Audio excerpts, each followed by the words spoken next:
Deputies had to cut through 5 padlocks before they found her.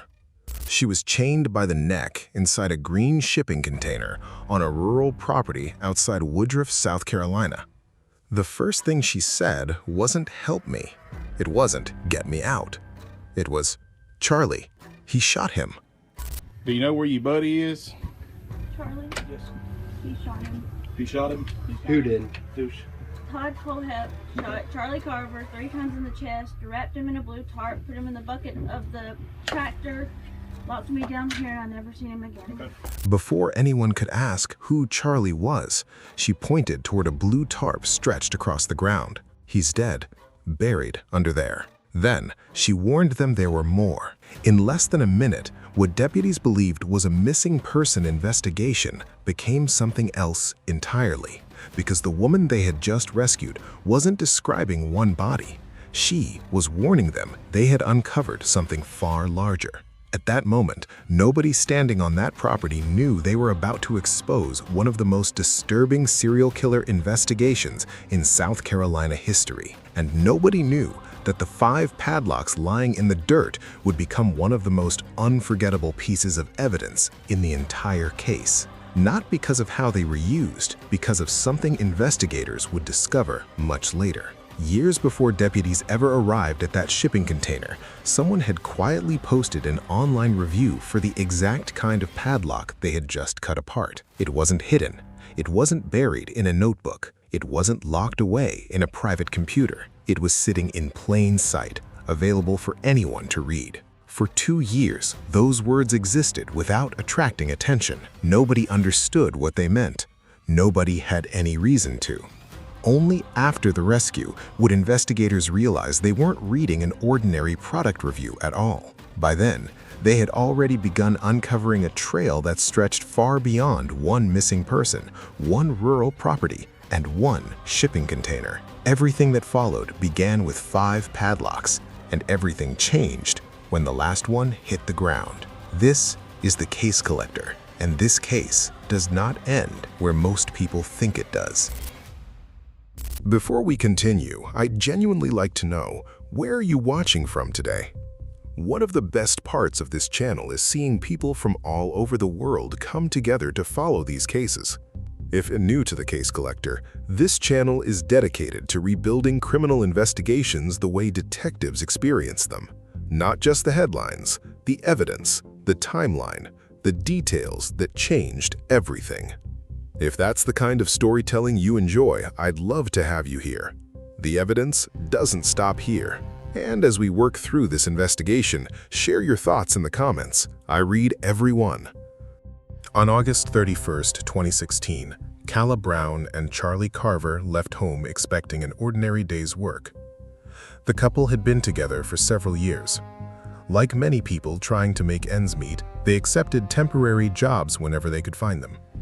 Friends described Calla as outgoing and resilient, someone who could strike up a conversation almost anywhere, someone who refused to let difficult circumstances define her. Charlie was quieter, but deeply loyal to the people he cared about. They weren't chasing a dream opportunity that morning. They were simply trying to earn a living. One opportunity came from a property owner who needed help clearing brush on rural land outside Woodruff, South Carolina. It wasn't unusual work, it paid cash, and nothing about the offer gave either of them a reason to hesitate. It would be the last normal decision they ever made together.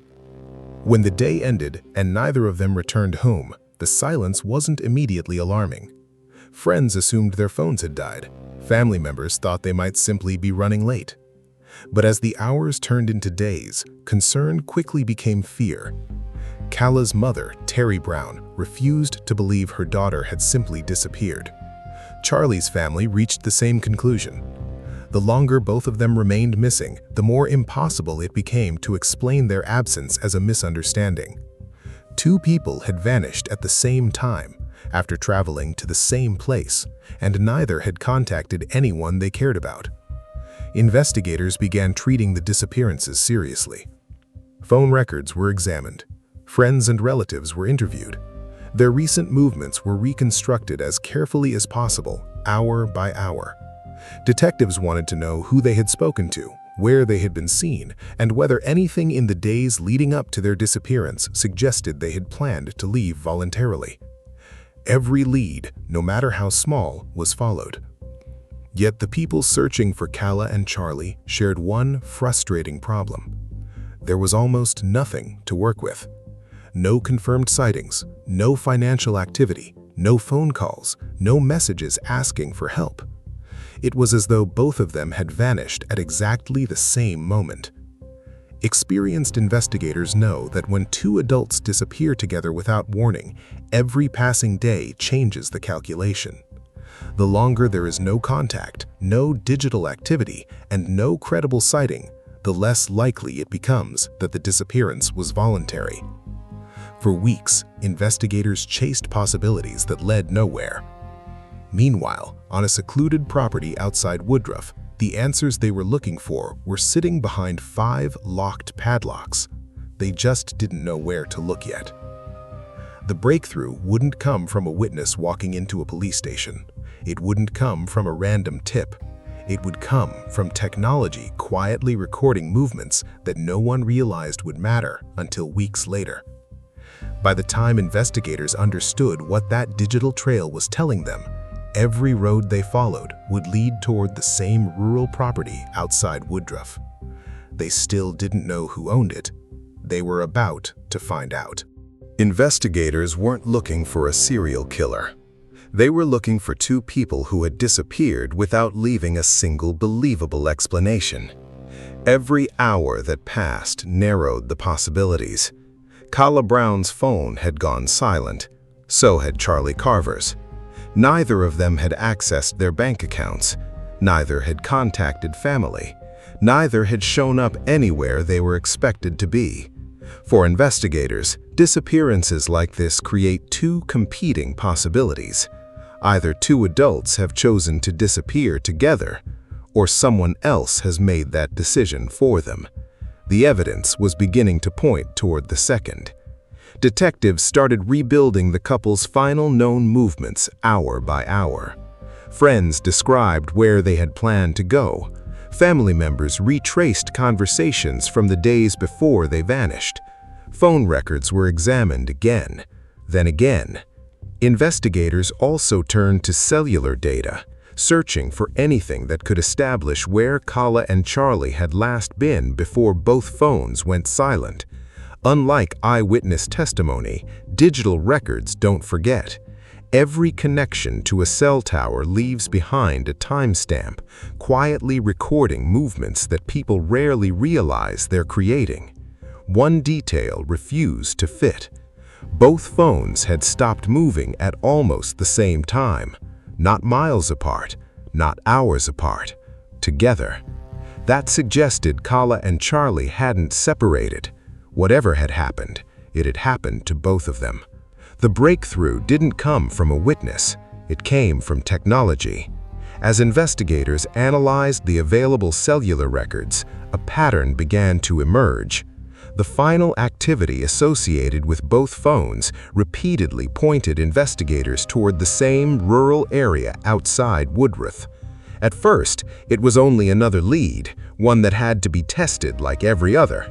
But unlike previous leads, this one refused to disappear.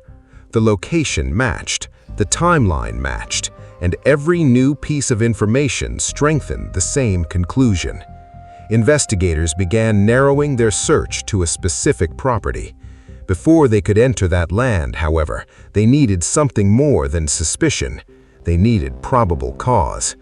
Detectives assembled the evidence they had collected: phone records, witness interviews, timeline analysis, the movements of both victims before they vanished. Together, those pieces formed the basis of an application for a search warrant. A judge approved it. On paper, investigators were still searching for 2 missing people.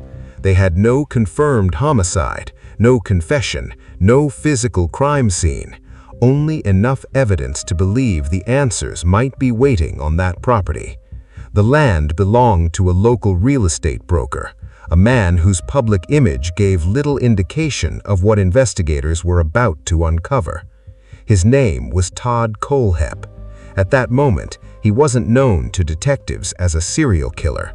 He was simply the owner of the property their investigation had finally reached. Everything that happened next would change that forever. On the morning of November 3, 2016, investigators arrived at Todd Kohlhepp's property with a search warrant. They believe the answers to Kala Brown and Charlie Carver's disappearance might be somewhere on the land. They still didn't know what those answers would look like. The property stretched across dozens of rural acres outside Woodruff. There were outbuildings, heavy machinery, vehicles, trailers, stacks of equipment collected over years. At first glance, it looked like countless other rural properties investigators search every year. Large enough for almost anything to disappear. Ordinary enough not to attract attention on its own. Deputies spread out across the property, working methodically. Every building had to be searched, every vehicle documented, every structure cleared. Search warrants aren't conducted on instinct. They're conducted systematically, because investigators never know which ordinary-looking detail will become the most important piece of evidence. Then their attention turned toward a green shipping container. Shipping containers weren't unusual on properties like this. Farmers used them, contractors used them, businesses used them for storage. But this one was different. The doors weren't secured by a single lock, or even two. 5 heavy-duty padlocks sealed it shut. The number alone immediately raised questions. What inside required that level of security? Investigators called for cutting tools. The first padlock fell to the ground. Nothing. Then the second. Still nothing. The third. The fourth. Each lock that hit the dirt brought them one step closer to an answer they still couldn't imagine. Finally, they cut through the fifth. The container doors were pulled open. Standing inside was a woman. She was chained by the neck to the wall. She had survived 65 days inside that shipping container. The woman detectives had been searching for was alive. It was Kala Brown. Deputies immediately moved to free her and get her to safety. But before anyone could begin asking questions, Kala began giving answers. The first thing she said wasn't a plea for help. It wasn't a question. It was a warning. Charlie. He shot him. The deputies didn't yet know who Charlie was. Before they could ask, Kala pointed toward a blue tarp on the property. He's dead, buried under there. Then she told them there were more. Those few words changed everything. Moments earlier, investigators believed they were executing a search warrant in a missing person investigation. Now they were standing in the middle of what was rapidly becoming a homicide scene. The search for 2 missing people had uncovered one survivor. It had also uncovered the first evidence that multiple victims might already be buried on the property. Within minutes, detectives shifted priorities. Medical personnel focused on Kala Brown. Crime scene investigators began securing the area around the shipping container. Other deputies moved toward the location she had identified beneath the blue tarp. The search warrant they arrived with that morning had just become the beginning of an investigation far larger than anyone anticipated. The answers they had been looking for were finally in front of them. They were simply far worse than anyone expected. Todd Kohlhepp was taken into custody on November 3, 2016. By then, investigators had already rescued Kala Brown and recovered Charlie Carver's body from the property. What began as a missing person investigation had become something far more complex, and detectives now faced the enormous task of reconstructing years of evidence. Search warrants expanded. Computers, phones, financial records, online accounts, and business documents were examined alongside the physical evidence recovered from the property. Investigators weren't just trying to prove what had happened to Kala Brown and Charlie Carver. They were trying to determine whether this was the first time Todd Kohlhepp had killed, or simply the first time he had been caught. As detectives worked through his digital footprint, another side of Kohlhepp began to emerge. Like millions of people, he shopped online. He purchased tools, equipment, supplies for maintaining his properties. There was nothing unusual about that. People leave digital trails every day without giving them a second thought. But after his arrest, one part of that digital history drew extraordinary attention. An Amazon account linked to Todd Kohlhepp contained reviews dating back several years. Most looked exactly like the kind of product reviews anyone might write after buying equipment online. Then one stood out. It was a review for a heavy-duty master lock padlock. The review had been posted in 2014, nearly 2 years before Kala Brown was abducted, long before anyone outside that property knew a shipping container would become central to one of South Carolina's most disturbing criminal investigations. Kohlhepp wrote, "Solid locks, have 5 on a shipping container. Won't stop them, but sure will slow them down until they're too old to care." As a train method, the review made no sense. It made even less sense as a product review. Imagine someone reading that review in 2014. What could possibly be the context for 5 locks on a shipping container to stop them? Who were the them in Kohlhepp's review? What would cause them to become too old to care? Even with the bizarre comment, no one had any reason to assume the review described a real crime. Only after Kala Brown was rescued did the review take on an entirely different meaning. It's important to understand what the review did and what it didn't do. It did not leave investigators to Todd Kohlhepp's property. It did not help rescue Kala Brown. Detectives found the property through the investigation using witness interviews, phone records, and digital evidence. The review became significant afterward, not because it solved the case, but because it revealed something deeply unsettling about the man who wrote it. Most offenders work to separate their crimes from their public lives. Todd Kohlhepp appeared to blur that line. Whether he intended it as a private joke, a boast hidden in plain sight, or something else entirely has never been conclusively established. But the timing of the review, its reference to 5 padlocks on a shipping container, and the discovery investigators made in November 2016 transformed what once looked like an ordinary customer comment into one of the most infamous product reviews ever linked to a criminal case. For many people, it became the detail they remembered most. For investigators, it wasn't the review that mattered most. It was everything the review suggested about the mindset of the man who wrote it. And as detectives continued digging into Todd Kohlhepp's past, they discovered the shipping container wasn't the beginning of his crimes. It was only the place where years of violence finally came to an end. Kala Brown's rescue answered the question investigators had been asking for 65 days. It immediately raised another. How many victims had Todd Kohlhepp left behind? Detectives returned to the property with a completely different objective. The search was no longer focused on finding 2 missing people. It was now about determining how much of Todd Kohlhepp's life had been hidden beneath the surface. Crime scene investigators expanded their search across the property. Specialists documented every area of interest. Cadaver dogs were brought in. Sections of land showing signs of disturbance were examined carefully. The first confirmation came exactly where Kala Brown said it would. Beneath the blue tarp, investigators recovered the body of Charlie Carver. For Charlie's family, weeks of agonizing uncertainty came to an end.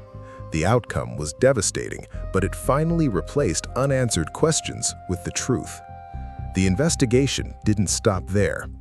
Kala had warned deputies there were more. Investigators had no reason to doubt her. As the search widened, detectives uncovered 2 additional bodies buried elsewhere on the property. They were identified as Johnny Coxie and his wife, Meagan Coxie. The couple had disappeared nearly a year earlier after traveling to meet someone interested in buying Johnny's motorcycle. Like Kala and Charlie, they believed they were meeting someone for an ordinary transaction. Instead, they never returned home. For months, their families had searched for answers. Now, investigators understood that the disappearances weren't isolated tragedies. They were connected. 3 homicide victims had now been recovered from the same property. 1 survivor had escaped, and 1 suspect stood at the center of it all. The pattern was becoming impossible to ignore. What initially appeared to be a single kidnapping had expanded into a series of carefully concealed crimes spanning years. As investigators compared timelines, missing person reports, financial records, and Todd Kohlhepp's movements, another case repeatedly demanded their attention. It wasn't recent. It had happened more than a decade earlier. In November 2003, 4 people were shot and killed inside Superbike Motorsports in Chesnee, South Carolina. The murders had baffled investigators for years. There was no clear motive, no convincing suspect. The case had remained unsolved despite countless investigative hours. Now, with Todd Kohlhepp in custody, detectives began comparing evidence from that cold case with everything they were learning about him. The similarities were difficult to ignore. When confronted, Kohlhepp eventually admitted responsibility for the Superbike Motorsports murders, closing one of South Carolina's longest-running unsolved homicide investigations. His confession fundamentally changed how investigators viewed the case. They were no longer asking whether Todd Kohlhepp had committed multiple murders. They were asking how many crimes he had committed that had never been connected to him. That question would continue following investigators long after the search of his property had ended. Because although several families finally received answers, there were still questions Todd Kohlhepp refused to answer. And some of those questions remain unresolved today. Todd Kohlhepp eventually pleaded guilty to 7 murders. His plea brought an end to one of South Carolina's largest homicide investigations in recent memory and spared the victims' families the ordeal of a lengthy trial. In exchange, prosecutors removed the possibility of a death sentence, and Kohlhepp was sentenced to multiple consecutive life terms without the possibility of parole. For many families, the guilty plea answered the question they had lived with for years: who was responsible? But it couldn't answer the questions that mattered just as much. Why these victims? Why did some survive while others didn't? And were there crimes that would never be connected to him? Even after the convictions, investigators continued reviewing missing person reports and unsolved cases to determine whether Todd Kohlhepp could be linked to additional disappearances. He denied responsibility for many of them, and despite years of speculation, no evidence has conclusively connected him to the dozens of other cases sometimes discussed online. That distinction matters. Cases like this have a way of growing beyond the evidence. Rumors spread, numbers increase, stories become more dramatic with every retelling. The confirmed facts are disturbing enough on their own. 7 people lost their lives. Carla Brown survived 65 days in captivity, and one investigation solved a series of crimes spanning more than a decade. The shipping container became the image most people remember from this case. For others, it was the green tractor, the blue tarp, or the rural property outside Woodruff. But over time, another image began following the case almost as closely as the crime scene itself. A screenshot, an Amazon review.